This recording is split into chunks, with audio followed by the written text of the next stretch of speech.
누구를 먼저 불렀다고요? 모세를 먼저 불렀다는 거예요. 자, 그대로 정리합니다.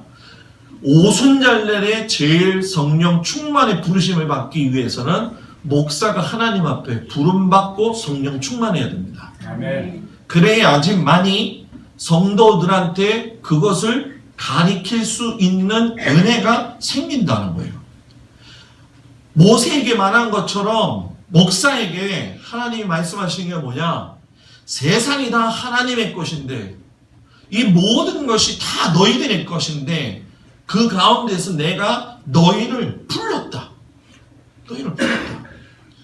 부르심을 받은 사람, 하나님께 소유된 백성은 제사장 나라가 된다고, 거룩한 백성이 된다고 하나님이 약속을 하셨어요. 예수를 구주로 영접한 사람은 십자가의 고난과 부활만 생각하지 말아야 됩니다. 오늘 여러분들한테 드렸던 목회 칼럼에 보시면 아시겠지만 성경에서 이야기하고 있는 여호와의 일곱 절기만 정확하게 지키면 되는 건데 여러 가지 잘못된 절기들이 삽입이 된 것이 사실이에요. 그 중에 하나도 사순절입니다. 사순절 기간은 원래 개신교에서 만든 것이 아니라 카톨릭에서 만들었다는 거예요. 제가 왜 이걸 강조하냐면 사순절을 통해서 주님을 준비하고 주님을 맞이하는 태도도 중요하겠지만 결과적으로 사순절 기간에 우리가 그렇게 살고 있느냐라는 거예요. 있지 않다는 거죠. 고난주간 한 주간만이라도 주님 앞에서 그렇게 제대로 사는 게 오히려 더 낫다라는 거예요. 그렇기 때문에 저나 여러분들이 거룩한 백성으로서 하나님 앞에 부름을 받았을 적에 제일 중요한 게 뭐냐? 하나님의 마음을 아는 것이 중요하다는 거예요. 죄의 대가는 죽음이지만 구원의 대가는 뭐냐? 거룩한 삶의 완성을 이루는 거라는 거예요. 구원받은 자로서 어떻게 살아야 되는가? 여러분들 스스로에게 질문 한번 해보십시오. 내가 하나님의 백성이라고 이야기하는데 하나님이 주신 그 언약이 뭔지도 모르고 오늘 그 언약이 뭡니까? 우리에게 뭐예요? 언약 너희가 지키면 모든 민족 중에서 내가 너희들이 내 소유가 되겠고 제사장 나라가 될 것이고 거룩한 백성. 이게 여러분 뭡니까? 주님 영접하고 난 이후에 나에게 주신 이 언약이에요. 근데 이 언약도 모르고 우리는 신앙생활을 한다는 거예요. 이 언약을 바로 아는 사람은 내가 하나님 앞에서 거룩한 백성의 모습으로 살기에 지금 내 모습이 하나님 보시기 어떤 모습인가 궁금해하고 나를 점검할 수밖에 없다는 거예요. 세상에서는 그 방법을 가르쳐주는 것이 하나도 없습니다. 그래서 구약에서는 그것이 율법이고 신약에서는 바로 말씀, 예수 그리스도의 말씀이라는 거예요. 신의 산에 강림하신 하나님께서 백성들에게 주신 선물이 토라 곧 율법이죠. 그래서 19장이나 20장을 쭉 보시면 아시겠지만은 하나님이 십계명을 주시는 겁니다. 하나님이 모세와 아론을 불러서 십계명을 주셨는데 여기서 뭐라고 이야기하셨냐면 불렀다라고 이야기해요. 불렀다라는 얘기는 부르셨다라는 얘기고 부르셨다는 것은 나를 하나님께서 초청하여 주셨다 이 얘기예요. 사람이 나를 초청하지 않았는데도 가는 건 뻔뻔한 거잖아요. 사람이 아닌 하나님이 나를 초청했는데도 내가 가지 않으면 그건 뻔뻔한 게 아니라 자기에게 주어진 구원의 기회를 놓치는 겁니다. 하나님께서 초청장을 우리에게 주셨는데 그분이 누구냐? 오늘 신약시대에 우리 주 예수 그리스도예요. 그러나 구약에서는 십계명이고 율법이었다는 거예요. 그러니까 율법은 죄를 알게 해가지고 그 사람을 피곤하게 하고 힘들게 하는 것이 아니라 율법을 통해서 너희가 이것을 지키면 거룩한 나라가 될 것이고 너는 내 소유가 될 거야. 그래서 지금도 중요한 게 뭐냐? 여러분들이 예수님의 말씀으로 사는 것이 얼마나 중요한지를 알아야 된다는 거예요. 그냥 예수 믿으니까 물질 축복받고 건강만 하면 다 되는 거냐? 그건 기복적인 신앙입니다. 예수 믿어도 내게 고통이 올 수 있고 불평과 원망이 올 수 있다라고 하는 거예요. 그러니까 그 이집트 생활 속에서 있는 사람들을 하나님이 끄집어 내셔서 내가 너희들한테 초청장을 줌으로 인해서 곧 토라 율법을 줌으로 인해서 내가 너희들과 결혼하겠다라고 하는 거예요. 그러니까 율법을 받은 날은 하나님과 무슨 날이에요? 결혼한 날이라는 거예요. 이집트 생활 속에서는 하나님하고 관계가 없었어요.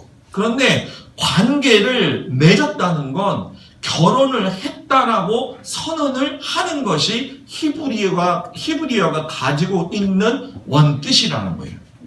여러분, 결혼한 아내는 신부로서 지켜야 할 도리가 있고 신랑과의 관계를 우선시해야 됩니다.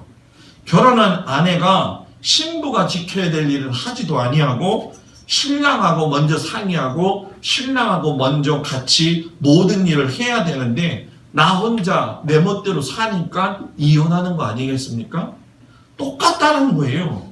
율법을 받아서 하나님하고 결혼을 했으면 신랑 대신 우리 주 예수 그리스도, 신랑 대신 아버지 대신 우리 하나님과 결혼했기 때문에 우리가 구원받은 자로서 하나님과 결혼했기 때문에 우리의 생각과 방법은 신부로서 지켜야 할 도리와 그 관계를 내 삶에서 우선순위에 두어야 된다는 거예요. 여러분, 앞으로는 신앙생활을요 그냥 편하게 하면 이제 마지막 때가 되어졌기 때문에 여러분 100% 배도 아니면 순교입니다. 중간지대가 없다라는 거예요.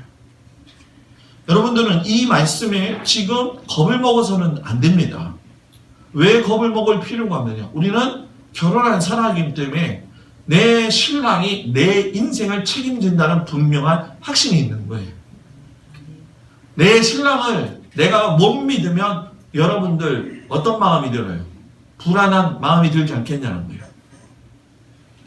그렇기 때문에 여러분, 우리가 하나님하고 결혼할 적에 하나님께서 율법을 받는 백성들에게 태도와 준비사항을 이렇게 가져라 라고 이야기를 하셨어요. 그 중에 19장 10절에서 12절에 보면 오늘과 내일 동안 성결하게 준비하라. 그리고 옷을 빨아라. 준비한 후에 셋째 날까지 기다려라. 여러분 잘 보십시오. 성결하게 준비해라. 너희들이 출애굽하고 나서 광야에 흘러나왔을 때 온몸에 묻어있는 모든 옷들을 갖다가 이 먼지들을 갖다가 빨아라. 성결하게 빨아라. 그리고 셋째 날까지 기다리라고 하는 건 너희들이 뭐하라? 사모하라.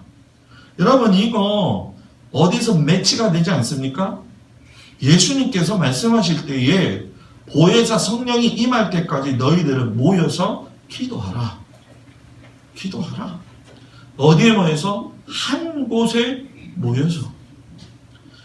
기다리고 모여서 사모하는 것처럼 너희들이 뭐예요? 성결하게 준비하고 옷을 빨아라. 구약에 있는 오순절의 이야기가 신약에 있는 이야기하고 연결이 돼요. 또 나옵니다. 백성들의 온 목전 앞에 강림할 것이다 라고 이야기를 했어요. 무엇이 생각이 납니까? 너희들이 직접 눈으로 볼 것이다. 누가? 하나님이 강림하는 것을. 무엇이 생각납니까? 불의 혀같이 갈라져서 머리 위에 임하는 보혜사 성령을 직접 많은 사람들이 볼 것이다. 경계를 정하여 침범하지 말라. 이해가 안 되죠? 봉인 해제하는 거. 이 부분을 어떻게 이야기하느냐? 예수님께서 우리를 위해서 죽으시기 위하여 십자가에 달리셨잖아요. 그때 어떤 사건이 벌어졌습니까? 지성소의 휘장이 찢어지고 이제는 짐승제사를 드릴 필요가 없이니 누구든지 우리 주 예수 그리스도의 이름을 부르는 자는 모두 다 무엇을 받게 됐다? 구원을 받겠다는 거예요. 그러니까 이방인을 구원을 하기 위한 봉인 해제가 바로 성령 충만했던 오순절 사건 이후에 사건 때 나타났다는 거예요. 그리고 준비 기간이 끝나고서 하나님의 모습을 백성들이 직접 봤습니다. 무엇으로? 눈으로. 그리고 직접 귀로 들었어요. 귀로 하늘에서 울리는 나팔 소리와 천둥 번개 소리가 들렸다라고 이야기해요. 그래서 여호와의 영광이 한편으로는 구름같이 보였고 한편으로는 불같이 보였다라고 이야기해요. 여러분 적용해 보자는 거예요. 우리 삶에. 이집트와 같은 지금의 세상에서 구원받은 우리가 하나님이 주시는 말씀대로 살고 있는가?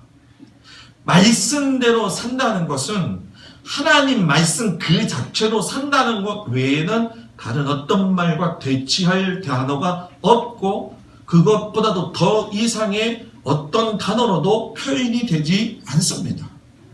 하나님의 말씀은 율법이고 하나님의 말씀은 그 율법을 통해서 나와 관계가 이루어지고 하나님과 결혼하게 됨으로 인해서 내가 하나님 앞에서의 구약이 가지고 있는 관계 회복의 오순절의 능력이 우리 가운데 임해야 됩니다. 전 여러분들이 그걸 임하기를 주의 이름으로 축복합니다. 두 번째는 뭐냐면 하나님의 말씀을 다시금 사랑하여 계약서를 회복하라는 거예요. 여러분 우리나라가 이혼율이 전 세계 OECD 국가 중에서 1위입니다. 우리 세대의 현실이죠. 그리고 저출산율이 OECD 국가 중에서 1위입니다. 이번 주에 여러분 서울대학교 우리나라에서 제일 최고의 대학생들이 모이는 나라에서 여자아이가 단독 후보 나왔는데 자기는 레즈비언이라고 밝히었습니다. 근데 50%를 넘기지 않는 투표율이 53%가 넘어가지고 단독 후보니까 여러분 레즈비언 여자 대학생 서울대학교 회장이 탄생했어요. 이게 우리나라 현실이라는 거예요, 여러분. 우리나라 최고의 지성이 가지고 있는 큰 오류, 큰 죄, 이 범죄가 어디에서 시작이 되느냐? 여러분, 머리서부터 시작이 되면 그 나라는 끝나는 겁니다. 아까 이혼율 이야기하다가 제가 맞췄는데 20대하고 30대 1위가 30대가 이혼할 적에 1위가 이유가 뭐냐면 성격 차이라는 거예요. 두 번째가 경제적인 이유고 세 번째가 외도와 부정 때문에 이혼을 한다고 합니다.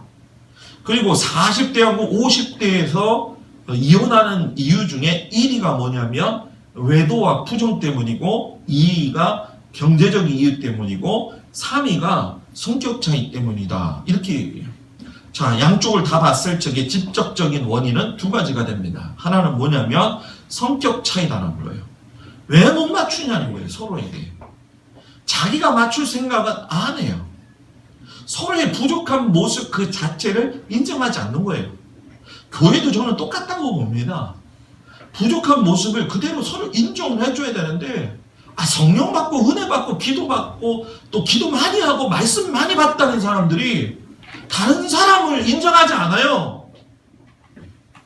다른 사람의 부족한 모습을 인정하지 않아요. 말을 경청하지 아니하고 자기 주장만 강합니다. 내 자신이 성도의 삶을 산다고 이야기하고 하나님을 닮은 자라고 이야기하는데 하나님 닮은 성격이 있습니까? 하나님 닮은 품격이 있습니까? 하나님 닮은 품성 차이가 있습니까? 하나님을 내 삶에서 주인으로 인정하지 않잖아요. 입으로는 주여 주여 하는데 하나님보다도 내 삶의 주장이 너무 강하다는 거예요. 세상 사람들이 외도와 부정 때문에 이혼한다고 하잖아요. 왜 외도합니까? 두 가지 때문에 그런 거예요. 관심의 대상이 바뀌었기 때문에 이혼하는 거예요. 결혼 서약을 잃어버렸기 때문에 외도하는 거예요. 우리는 하나님보다 내 삶과 세상의 삶과 남의 삶에 더 관심이 많아요. 결혼 계약서는 십계명 말씀이라고 했습니다. 분명히 주신 이유가 있어요. 그게 뭐냐? 내가 너희들을 불같이 사랑한다는 거예요. 누가? 하나님이. 하나님이 여러분들을 불같이 사랑하신다는 거예요. 이 설교 준비하는데 지금 웃을지 모르겠지만 좀 미안합니다. 갑자기 심각해지다가 전영록이가 생각나더라고요. 전영록이가 부른 그 옛날 가사가 생각이 나요. 저 어렸을 적에. 여러분들은 잘 모르겠지만 아시겠죠? 뭐 불티라고 해서 나의 뜨거운 마음은 불같은 나의 마음은 다시 태울 수 없을까? 헤어지기는 정말 싫어. 이제라도 살면서 나를 두고 간다면 내 마음 너무 아쉬워. 날마다 만나서 하는 말 모두가 그렇고 그런 얘기 하루 또 하루 지나면 마음이 답답해. 유행가에 젖은 신앙으로 신앙생활 하지 말자는 거예요. 뭐가 그리 답답합니까? 뭐가 하루가 지나면 또 보고 싶어요. 여러분 100년 살아보십시오. 지겨워서 못 사는 게 아니라 정으로 사는 겁니다. 부부는. 안 그래요? 나니까 그래도 저 인간 데리고 살지 누가 데리고 삽니까? 네? 여자들도 착각하지 마요. 남편이 저 정도니까 그래도 진짜 서로 진짜 부족한 게 많으니까 여러분 사는 거야라는 얘기예요. 하나님을 사랑하는데 하나님이 불같은 사랑을 보여주시는데 아쉽거나 답답해할 시간이 어디냐는 얘기예요. 확신이 있는데 하나님이 나를 노골적으로 사랑하고 계신다는 걸 아는데 내가 아쉬워서 답답해하거나 그럴 때가 언제 있냐는 말이에요. 그리고 이 율법을 하나님을 사랑하라고 주셨던 거예요. 하나님을 사랑하는 건 여러분 다른 거 없어요. 삶의 우선순위가 바뀌는 거. 그냥 바뀌는 게 아니라 아예 확 바뀌는 거. 응? 확 바뀌란 말이에요. 그냥 어물쩡하게 바뀌지 말라는 거예요. 확 바뀔 적에 바뀌는 그 현장에서 보는 눈이 달라지고 생각하는 마음이 달라진다는 거예요. 그런데 그런 사람이 하나님의 사랑을 뿌리치면서 살 수 있습니까? 뿌리치면 살 수 있다고 한다면 그 사람 왜 예수 믿냐는 거예요. 이 귀한 시간에 주님 앞에 나와서 예배를 드리는데 하나님에 대한 사랑이 확신도 없는데 어찌 여기서 예배를 볼 수가 있냐는 거예요. 그냥 집에서 놀러 다니고 요즘 단풍 절정기 아닙니까? 설악산 가고 예? 그게 더 낫지요. 마지막은 여러분 잊어버린 그 사랑을 되찾고 살자는 거예요. 이스라엘 백성들은 하나님의 사랑을 잊고 살았어요. 이스라엘 역사는 하나님의 언약 역사고 신앙 역사고 하나님께서 주장하시는 역사예요. 하나님과 결혼한 이스라엘 백성들이 하나님이 주신 율법의 목적을 잘 알고 있었다는 사실은 여러분들이 잘 알 겁니다. 그런데 그때에 하나님이 그걸 지키면 모든 민족 중에서 내 소유가 되고 제사장 나라가 된다라고 이야기하셨어요. 이건 오늘도 우리들에게 변함없이 이야기하시는 거예요. 너 믿음대로 살아라. 그럼 너 내 것이고 내가 너를 갖다가 소유한 것만큼 내가 너의 인생 책임질 거다. 이 여러분 연말 되면요 제가 골치 아픕니다. 왜 골치 아프었냐면 목장을 지난번에 우리 목자들하고 이야기를 좀 했어요. 내년도 목장을 어떻게 했습니까? 같이 방문을 하고 이렇게 했으면 좋겠다. 제가 독단적으로 하지 않고 이야기를 들었어요. 들었는데 고민스러운 거예요. 왜? 목자 되는 사람들 시키면은 목사님 내가 안 하겠다고 얘기할 거란 말이에요. 또 분명히. 아니 예수님이 나를 사랑한다고 했는데 내가 목자 시키는 겁니까? 하나님이 목자라고 하는 걸 주셔가지고 그래서 내년도는 1목장, 여선 1목장, 여선 2목장 그렇게 안 합니다. 여선교회 1목장은 왕할머니 목장이에요. 이름이. 이름을 다 바꿨습니다. 그냥. 예? 나의 신랑 예수 목장. 예? 남자들은 겸손 목장, 소망 목장 이런 식으로 바뀌었어요. 제발 주님 앞에 간절히 바라는데 목자로 선택받은 사람들은 부목자까지 두었으니까 순종하시고 주님 앞에서 감당하시길 주의 이름으로 축복합니다. 성령의 역사는요 항상 우리에게 교훈을 줘요. 하나님보다 우상을 더 사랑하고 방백들과 왕을 더 사랑하고 자신들의 힘으로 세상에 살려고 하면 하나님은 하나님의 백성을 세상에서 취업받는 그런 상황으로 만들어 보신다는 거예요. 여러분 결혼 계약서가 중요할 것 같습니까? 결혼 계약서를 이행하기 위한 마음이 중요합니까?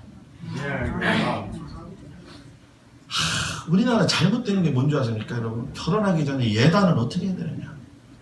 시아버지, 시할머니부터 해갖고 무슨 뭐 친척들 뭐 복잡하고 뭐 내가 이런 재물을 좀 재단은 뭐죠? 뭐 받는다고 그러지? 예단을 받고 그리고 뭐 선물을 갖다가 뭐 보석 뭐 이렇게 뭐 하고 좀 좋은 걸 하고 옛날에 밍크 코트 뭐 이렇게 좋아했잖아요. 이거 한다고 진정한 행복이 있습니까? 미안한데요. 저희는 결혼해가지고요. 가지고 있었던 금이 지금요. 딱 한 개 있습니다. 쌍가락지 2개에서 하나 잃어버리고 잃어버린 게 아니라 팔아버리고 하나. 나머지 금 주고 뭐 한 거 이런 거 전부 다 팔아가지고서는 하나님 앞에 절기 때마다 헌금 없을 때 드렸어요, 저희는. 근데 그것도 모자라가지고서는 집사람하고 야, 우리 그래도 결혼 반지는 다 팔아먹었어도 이제 저기는 그 뭐죠? 커플링은 좀 만들어보자. 그래서 커플링은 싸잖아요. 만들었는데 설거지하다 내가 잊어먹었어요, 어디서. 근데 자기는 안 잊어먹었는데 내가 뭐 어떻게 잊어먹고 싶어서 잊어먹은 게 아니잖아. 설거지 하다 보면 이게 잘 빠져. 목사님 집에서 설거지해요? 아, 나 설거지 해요. 근데 많이 못해서 그렇죠. 예전에 제가 진짜 설거지 많이 도와줬습니다. 그 맨날 그게 잊어먹었다는 생각나서 집사람이 저한테 얘기하거든. 내가 요즘 생각을 다시 하고 있어요. 내가 그걸 픽고 다시 만들어가지고 서로 줄이라. 응? 여러분 제 얘기가 무슨 얘기인지 알아요? 여러분들도 똑같아요. 여러분들도 예단 가지고 재물 가지고 보석 가지고 그 보장된 결혼 생활을 하느냐? 아니라는 거예요. 아니라는 거예요. 저는 지금 기도하고 있습니다. 하나님, 우리 딸들 시집갈 적에 이상한 사람들 만나지 말게 하시고, 이 상대방, 뭐죠? 그 사돈이죠, 사돈. 사돈들이 예수 잘 믿는 사람 만나가지고서는 예단 그런 거 다 필요 없이 그냥 가족만 모여서 예배 드리고 결혼식 끝나게 해주십시오. 좀 크게 하면하십시오, 이거는. 뭐, 몇백 명씩 불러가지고 할 필요 없이. 주인공들이 주인공이 돼야 되는데 와서 밥 먹고 그냥 도망가게 바쁘고 뭐, 그죠? 나도 줄에 서고 그러지만 별로 그거 안 좋더라고. 여러분, 예수님의 사랑을 경험한 사람은 믿음으로 환경을 초월하면서 삽니다. 120명의 성도들은요, 유대인들이었어요. 유대인으로서 율법을 더 중요하게 여기며 살았던 사람들입니다. 그런데 하나님의 아들 예수 그리스도를 만남으로 말씀이신 예수님을 직접 경험하게 됐어요. 그러니까 주님과 동행했던 그 말씀을 잊지 못했던 120명이 성전에 모여서 율법을 받은 것에 만족하지 아니하고 하나님께서, 주님께서 말씀하신 대로 너희들 모여서 기도해. 아멘. 너희들 모여서 기도하고 사모해. 구약의 성도들은 말씀을 받을 때 불 가운데 두려움으로 받았으나 신약의 성도들은 말씀이신 예수님께서 보혜사 성령을 내가 너희들한테 보낼 테니까 주실 때까지 기다리고 받고 기도해. 그럼 너희가 받았잖아요. 그러니까 오늘 우리가 여러분 뭡니까? 보혜사 성령님이 함께 계시다는 것을 사모하지 못하고 산다는 거예요. 가끔씩 사모할 때는 있죠. 뭔가 생각이 날 때, 그죠? 자기한테 필요할 때. 약속하신 하나님의 은혜를 경험하고 살기를 원하면 기도의 시간을 확보하라는 거예요. 기도하면 된다라고 이야기하잖아요. 그 옛날에 여러분들 복음성가 뭐라고 불렀어요? 그 복음성가 뭐죠? 기도하면 된다 뭐 해가지고 하는 거 있었잖아요. 그죠? 그 부르면 뭐합니까? 여러분 기도할 적에 여러분 한 가지만 내가 부탁드립니다. 주님의 성품을 내년에 우리가 배우는 삶인데 왜 우리가 이렇게 제자리냐? 어떤 기도해야 되느냐? 성령 충만 받는 기도 하지 말고요. 하나님 내 자신 포기하는 기도 하세요. 아멘. 성령은 그 다음에 받으세요. 성령은 그 다음에 받아도 됩니다. 아멘. 내 자신도 포기하지 못하는 사람이, 내 고집도 꺾지 못하는 사람이 내 이기적인 모습만 생각하고 맨날 불신하고 맨날 낙심 가운데 있는데 여러분 그때 성령 받아봤자 성령이 능력을 발휘하겠습니까? 내 자신이 포기하는 기도를 먼저 하자. 여러분 마지막으로 적용하면서 끝냅니다. 나의 신앙의 역사를 한번 뒤돌아보세요. 하나님의 사랑을 뜨겁게 경험했던 것만 생각하지 말고 지금 내 모습이 어떻게 되어져 있는가. 220만 명의 그 많은 사람들 중에 율법을 받고 결혼 계약성을 받았는데도 가나안 땅에 들어갔을 적에 2사람밖에 들어가지 못했다는 거. 그 2사람이 내가 되어야 되지 않겠느냐. 아멘. 120명의 소수라도 성령을 받고 다시 복음 앞에 서서 주님을 위하여 살았던 것처럼 내 자신이 소수가 되더라도 다시 복음 앞에 서서 다시 뭐예요? 복음 앞에 서서 예수님의 사랑을 되찾자. 아멘. 아멘. 여러분 신앙 회복은 성령 받지 않고는 될 수가 없어요. 전 여러분들이 허울 좋은 믿음의 사람이 아니고 저도 허울 좋은 목사가 아니라 하나님 앞에서 어떻게 믿음의 삶을 성령으로 충만하게 살 것인가 고민하며 하나님 앞에 기도하며 새 사람 되고 하나님의 뜻을 따라 승리할 수 있는 우리 성도들의 삶이 되기를 주님의 이름으로 축복합니다. 아멘. 다 같이 일어나셔서 가슴에 손을 얹고 우리 기도하겠습니다.